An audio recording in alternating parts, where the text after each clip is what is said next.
Nailigtas ang lahat ng 51 pasahero at tripulante mula sa lumubog na pambot sa karagatan ng Olango Island sa Lapu-Lapu City noong Martes ng umaga, Pebrero 25, 2025. Kinumpirma ni Nigel Banasya, ang head ng Disaster Risk Reduction and Management Office sa Lapu-Lapu City, na nakauwi na ang mga biktima matapos dalhin sa Olango Mini City Hall para sa isinagawang post-search and rescue assistance. Kabilang sa mga nakaligtas ay ang isang 2 taong gulang na bata at 75 taong gulang na senior citizen, gayon din ang iba pang SK at matatanda mula sa party sa Barangay Caubian at babalik na sana ito sa Olango Island sa Barangay Cauuy. Lumalabas sa inisyal na investigasyon ng mga otoridad na 20 katao lamang ang maximum capacity ng pump boat, ngunit napilitan itong magpasakay ng 51 katao dahilan na bumigat ang bangka at napasukan ng tubig dagat.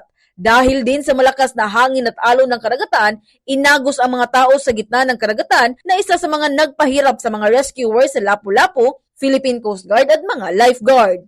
We successfully rescued 51 passengers and crew ng fishing boat, Baby Ningning. The passengers and the crew came from Barangay Caubian kasi yung Caubian kahapon fiesta nila. So itong mga passengers natin pauwi na sila dito sa Olango Island, and then it happened na yung boat nila parang nearly capsized, no? Because of the big wave na nasanapan ng tubig. Ating napakinggan si Nigel Banasya, ang head ng Disaster Risk Reduction and Management Office sa Lapu-Lapu City.